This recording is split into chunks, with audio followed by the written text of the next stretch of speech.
I hope आप अच्छे होंगे और आपकी पढ़ाई लिखाई अच्छी चल रही होगी। आज हम लोग क्लास नाइन्थ का जो टॉपिक है फोर्स ऑन एक्सलेशन स्टार्ट करने वाले हैं और इसका लेक्चर 1 है। And this is all about me and I have done my MTech from IIT Patna. चलते हैं, आज का लेक्चर शुरू करते हैं।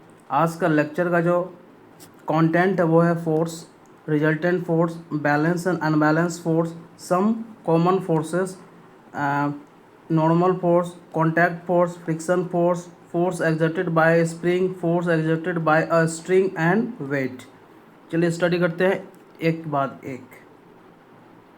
फोर्स क्या होता है? Force is an external agent and that produces acceleration in the body on which it act. I hope ये अच्छे से समझ में आया होगा। और effect of force on a body का मतलब क्या है? अगर किसी बॉडी के ऊपर अगर फोर्स लगता है, इसका मतलब क्या है? इसका मतलब यह है कि उसमें मेनली 3 तरह का चेंजेज होता है। फर्स्ट चेंजेज जो है वो मैं लिखने वाला हूँ। तो अगर किसी बॉडी के ऊपर अगर फोर्स लगती है उसमें मेनली 3 तरह का चेंजेस होता है। या तो जब हम फोर्स लगाएंगे उसका क्या होगा? मैग्नीट्यूड चेंज कर जाएगा, मैग्नीट्यूड चेंज कर जाएगा। उसके बाद अगर बॉडी मूव कर रही है, अगर उसमें अलग डायरेक्शन में फोर्स लगा दूँ तो उसका क्या हो जाएगा? डायरेक्शन चेंज कर जाएगा, डायरेक्शन चेंज कर जाएगा और शेप बदल जाएगा, शेप बदल जाएगा। जैसे कि आपके पास एक नींबू है, नींबू को जब आप निचोड़ते हैं तो आप उसके ऊपर फोर्स लगाते हैं, आप देखते हैं नींबू का शेप नहीं बदल जाता है। तो उस तरह से आप कह सकते हैं कि शेप बदल जाता है। तो ये मेनली 3 तरह का इफेक्ट होता है। अगर किसी बॉडी के ऊपर आप फोर्स लगाते हैं तो उसका मैग्नीट्यूड चेंज होता है, डायरेक्शन चेंज होता है और उसका शेप बदल जाता है। आई होप आपको ये अच्छे से समझ में आया होगा। उसके बाद है रिजल्टेंट फोर्स। क्या होता है? एक्चुअल में इसको हम नेट फोर्स भी बोलते हैं, नेट फोर्स, नेट फोर्स ही बोलता हूँ। इसका क्या डिफिनेशन है? Resultant force is the single force that produces the same effect on the body as all the forces acting on it together. इसको हम डिटेल में समझते हैं। तो डिटेल में समझने के लिए एक ब्लॉक लेते हैं। एक ब्लॉक लिया हूँ और ये ब्लॉक एक स्मूथ सरफेस पे रखा हुआ है। ब्लॉक जो है एक स्मूथ सरफेस पे रखा हुआ है। तो इसमें मैं क्या कर रहा हूँ कि बहुत सारे फोर्स लगा रहा हूँ। इसमें एफ फोर्स लगाया है, उसके बाद 2F फोर्स लगाया है, उसके बाद एक फोर्स और लगाया इसके ऊपर जो 9F फोर्स, 9F फोर्स है, 2F है और 9F फोर्स, और इसके अपोजिट डायरेक्शन में 8F फोर्स। और ये सरफेस में लिया हूँ स्मूथ सरफेस। स्मूथ सरफेस लेने का मतलब क्या है? स्मूथ सरफेस लेने का मतलब कोई फ्रिक्शन नहीं है यहाँ पे, है ना। तो इसमें नेट फोर्स क्या है? नेट फोर्स, अगर मैं एक चीज़ और करूँ कि इस डायरेक्शन को मैं लिया हूँ पॉजिटिव और इसके अपोजिट जो डायरेक्शन उसको लिया हूँ नेगेटिव, तो नेट फोर्स क्या हो जाएगा? F plus 2F plus 9F minus 8F। तो 9 2 11 1 12, तो हो जाएगा 4F। 4F प्लस लिखना है। प्लस का मतलब क्या है कि ये इस नेट फोर्स किधर है? इस डायरेक्शन में है। प्लस साइन ये बता रहा है क्योंकि मैंने पहले कंसीडर किया हूँ कि प्लस साइन का मतलब क्या और निगेटिव साइन का मतलब क्या है। तो ये जो नेट फोर्स जो मेरा आया है 4F जो आया है, इसका मतलब क्या है? नेट फोर्स 4F आया है तो ये कुछ एक्सलरेशन इस बॉडी के अंदर, ये नेट फोर्स के चलते कुछ एक्सलरेशन प्रोड्यूस होगा प्रोड्यूस। और एक हम मानते हैं, एक स्लाइड यहाँ पे मैं लेता हूँ। अब देखिए यहाँ पे सेम टाइप का ब्लॉक और बनाएं, आप सेम टाइप का ब्लॉक बनाएं और इसको भी स्मूथ सरफेस पे रख दें। ये स्मूथ सरफेस है, इसे ही ये स्मूथ सरफेस पे रख दें। ये स्मूथ सरफेस, स्मूथ सरफेस। और इसमें क्या करें आप? 4F का फोर्स इधर लगाएं, नेट फोर्स एक फोर्स लगाएं। इसका मतलब क्या है, इसमें जो एक्सेलरेशन प्रोड्यूस हो रहा था, इसमें जो एक्सेलरेशन प्रोड्यूस हो रहा था, एक्सेलरेशन जो प्रोड्यूस हो रहा था, सेम एक्सेलरेशन इसमें भी प्रोड्यूस होगा, सेम एक्सेलरेशन इसमें भी प्रोड्यूस होगा। क्यों? इसमें भी 4F का फोर्स लगा है, नेट फोर्स। यही नेट फोर्स कहने का मतलब क्या है, देखिए जो इसका डिफिनेशन है उसी में सब कुछ लिखा हुआ है। All the forces acting on it together. इसमें क्या है, बहुत सारा फोर्स लगा हुआ है, लेकिन resultant force is the single force. Single force वही इफेक्ट प्रोड्यूस करेगा जो बहुत सारे फोर्स मिलकर इफेक्ट प्रोड्यूस कर रहे हैं। इफेक्ट मतलब सेम एक्सेलरेशन, यहाँ जो भी एक्सेलरेशन आएगा, इसका इस बॉडी का कुछ मास होगा तो उसका कुछ एक्सेलरेशन होगा। उसके बाद यहाँ भी सेम फोर्स लगेगा, इस बॉडी का सेम मास लिया, अगर ये बॉडी एम है तो ये भी बॉडी एम है, तो सेम फोर्स यहाँ भी लग रहा है। इसका मतलब है कि सिंगल फोर्स वही इफेक्ट प्रोड्यूस कर रहा है जो बहुत सारे फोर्स मिलकर जो इफेक्ट प्रोड्यूस कर रहे हैं। आई होप ये आपको बढ़िया से समझ में आया होगा। उसके बाद देखते हैं फोर्स क्या। अब फोर्स को क्या है ना कि मैंने दो कैटेगरी में डिवाइड कर दिया। एक्चुअल में ये इस तरह का क्लासिफिकेशन नहीं है, लेकिन ये अंडरस्टैंडिंग के लिए मैं डिवाइड किया हूँ। अनबैलेंस फोर्स है, एक है बैलेंस फोर्स। जो अनबैलेंस फोर्स है, व्हेन द नेट फोर्स जो रिजल्टेंट फोर्स था acting on an object is non zero causing an object to accelerate. Obvious सी बात है, जब बॉडी के ऊपर कोई नेट फोर्स होगा, अगर वो ज़ीरो नहीं होगा तो वो उस बॉडी को एक्सेलरेट करेगा। और जो बैलेंस फोर्स होगा वो क्या करेगा, when the net force acting on an object is zero causing no acceleration. Obvious ये बात है, जब फोर्स ही जीरो होगा तो उसमें कोई एक्सेलरेशन नहीं होगा। आई होप ये आपको अच्छे से समझ में आया होगा। उसके बाद देखता हूँ क्या है, कुछ कॉमन फोर्सेस हैं, जैसे कि कॉन्टैक्ट फोर्स है, नॉर्मल फोर्स है, फ्रिक्शन फोर्स है, force exerted by spring, force exerted by a string and weight. देखते हैं कि इसको इसको समझते हैं ये होता क्या है। सबसे पहले है कॉन्टैक्ट फोर्स। जो कॉन्टैक्ट फोर्स यह क्या, contact force is the force exerted between the two bodies that are touching each other. एक दूसरे को जब ये करते हैं टच तो वहाँ पे कॉन्टैक्ट फोर्स लगता है।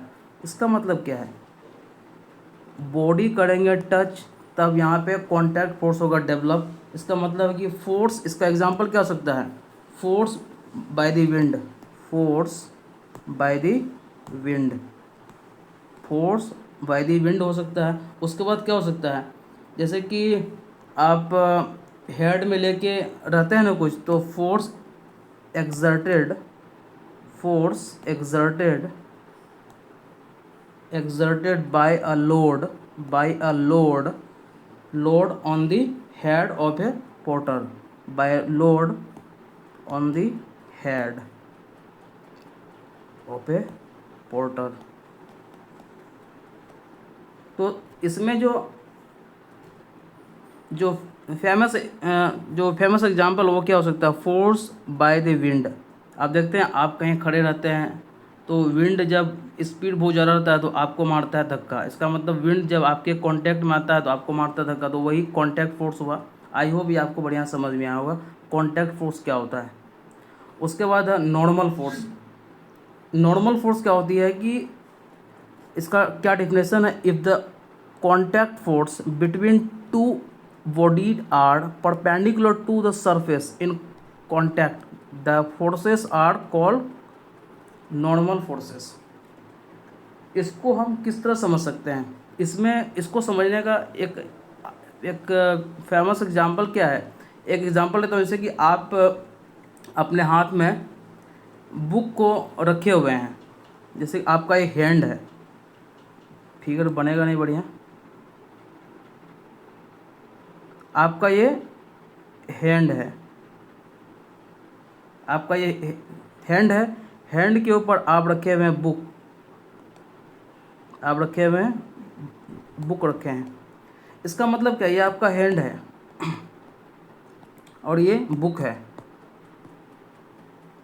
तो हैंड क्या कर रहा है, इस बुक के ऊपर अपवार्ड फोर्स लगा रहा है, यहाँ मैं लिख देता हूँ, हैंड हैंड के द्वारा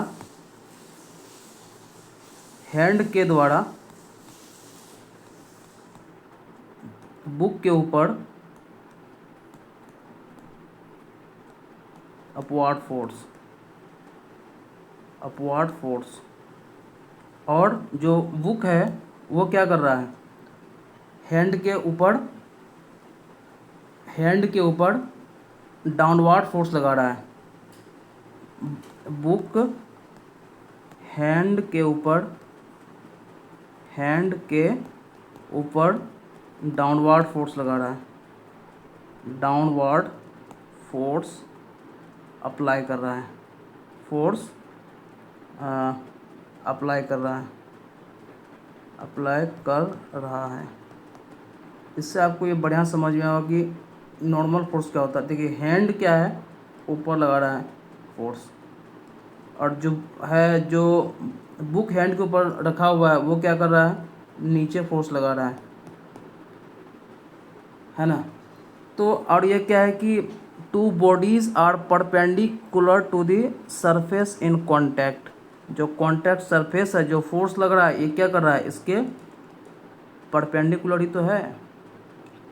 आई होप ये अच्छे से आपको समझ में आया होगा। उसके बाद है friction force. Friction force is a contact force that act parallel to the surface in contact and opposes their relative motion और the tendency of relative motion. इसको भी समझते हैं काफ़ी डिटेल में। ये होता क्या है, जैसे कि एक टेबल लिया मैंने, यहीं पे समझ सकते हैं। एक टेबल ले लिया, एक टेबल, इसके ऊपर रख दिया एक बुक रखा है, इसके ऊपर एक बुक रखा है। अब मैं क्या किया कि इस बुक को करता हूँ पुश में। तो इस बुक को जब मैं करता हूँ पुश, तो इसमें क्या होगी, ये इसमें एक फोर्स अप्लाई कर रहा हूँ इसके ऊपर मैं। तो ये बुक जो है मूव नहीं कर रहा है। ये बुक जो होता है अगर मूव नहीं कर रहा है, इसका मतलब क्या है, इसका मतलब है कि जो इसके कांटेक्ट में है, ये टेबल है, टेबल के कांटेक्ट में बुक। तो क्या हो रहा है कि जो टेबल है बुक के ऊपर एक फोर्स अप्लाई कर रहा है, और इस फोर्स को बोलते हैं फ्रिक्शन फोर्स। यही फ्रिक्शन फोर्स हम जिस भी डायरेक्शन में बुक के ऊपर फोर्स अप्लाई कर रहे हैं, उसके अपोजिट डायरेक्शन में टेबल जो है फोर्स अप्लाई कर रहा है। एक और सबसे इम्पोर्टेंट बात क्या है, जैसे कि मान लो कि मैं 1 न्यूटन फोर्स अप्लाई किया इस बुक के ऊपर, तो टेबल भी 1 न्यूटन का, अगर ये बुक स्लाइड नहीं कर रहा है तो टेबल भी 1 न्यूटन का फोर्स अप्लाई करेगा। अगर मैं 1 न्यूटन को छोड़कर अगर हम 5 न्यूटन का फोर्स अप्लाई कर दें, अगर ये बुक मूव नहीं कर रहा है तो ये टेबल भी जो है बुक के ऊपर इसके पैरेलल डायरेक्शन में 5 न्यूटन का फोर्स अप्लाई करेगा। ये फ्रिक्शन फोर्स का खासियत होता है कि अगर ये जो उसके ऊपर बुक रखा हुआ अगर ये मूव नहीं कर रहा है तो उतना ही ये फोर्स अप्लाई कर रहा है जितना फोर्स एक्सटर्नल फोर्स इस बुक के पैरेलल में अप्लाई हो रहा है। ये जो बुक है ना, इसके ना कि इसके ऊपर से, ऑन द बुक मतलब ऊपर हो गया, ऊपर से हम बात ही नहीं कर रहे हैं, यहाँ हम बात कर रहे हैं parallel to the surface in contact. ये आपको ध्यान में रखना पड़ेगा। आई होप ये आपको बढ़िया से समझ में होगा कि फ्रिक्शन फोर्स क्या होता है।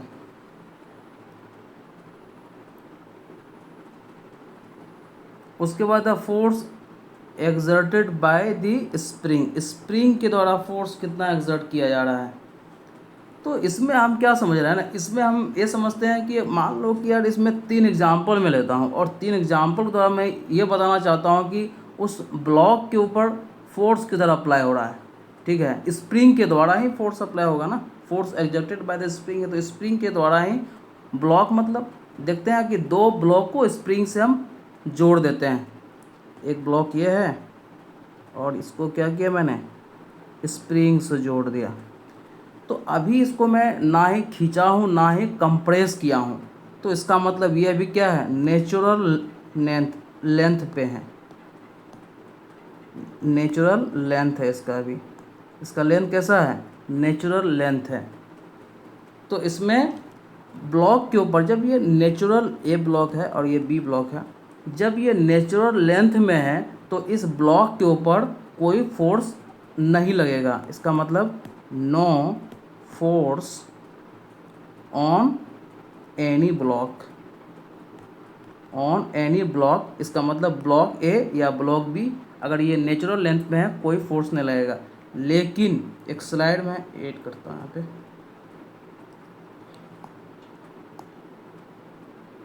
लेकिन अगर ये हो गया केस 1, इसको मैं बोल सकता हूँ, और ये लेता हूँ केस 2।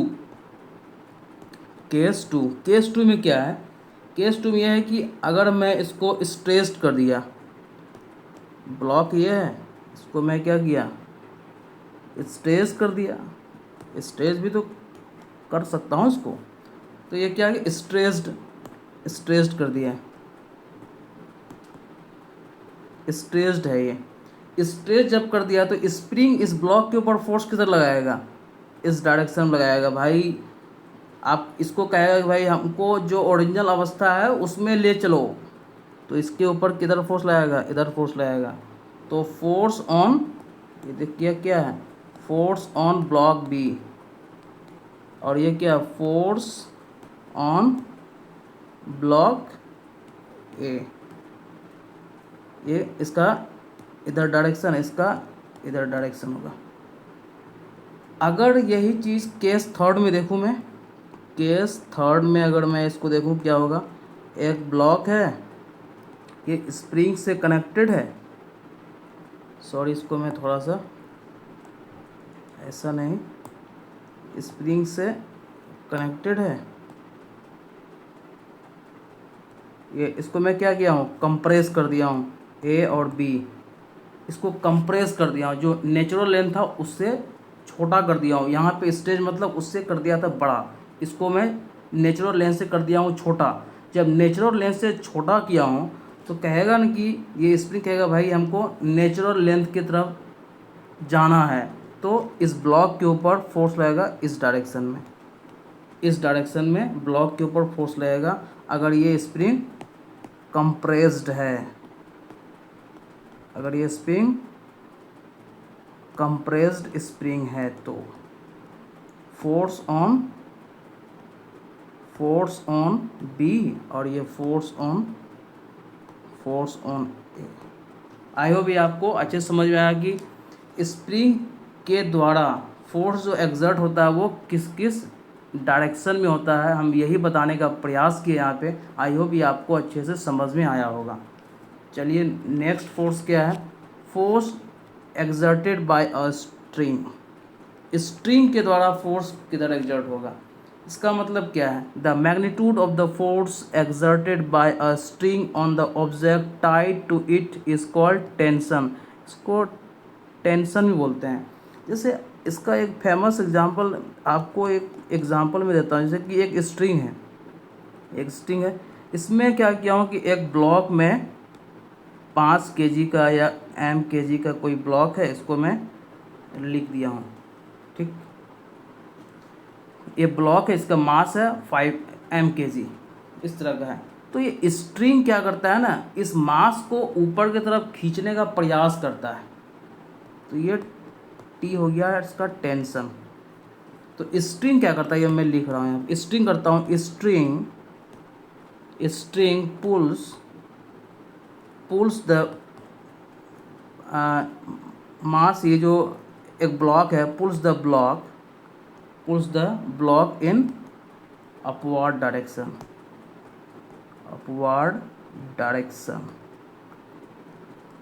लेकिन क्या ऊपर जाएगा, इसका मास है तो इसमें क्या होगा, mg किधर लगेगा, इसके नीचे लग जाएगा, ये ऊपर नहीं जाएगा। लेकिन ये T जो है इसको ऊपर खींचने का, इसको इस ब्लॉक को जो है ऊपर की तरफ खींचने का प्रयास करता है।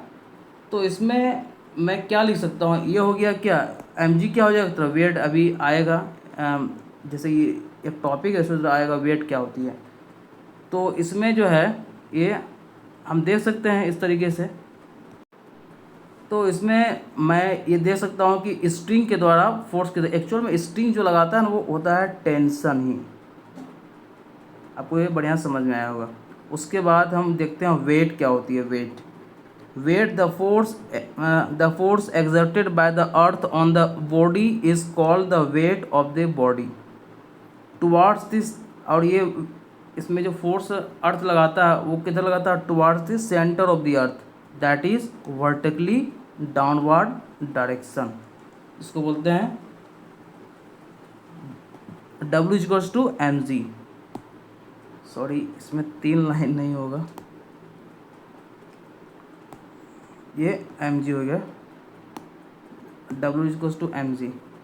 आई होप ये आपको बढ़िया से, जैसे कि वेट क्या होता है, यहाँ पे इसका वेट है ना mg लगेगा, और g यहाँ क्या है, एक्सेलरेशन ड्यू टू ग्रेविटी है। यहाँ g क्या है, एक्सेलरेशन ड्यू टू ग्रेविटी है। आई होप ये आपको अच्छे से समझ में आया होगा। अगर आप मेरे चैनल पर नए हैं तो आप मेरे चैनल को सब्सक्राइब शेयर कर सकते हैं और अपना फाउंडेशन को मजबूत कर सकते हैं।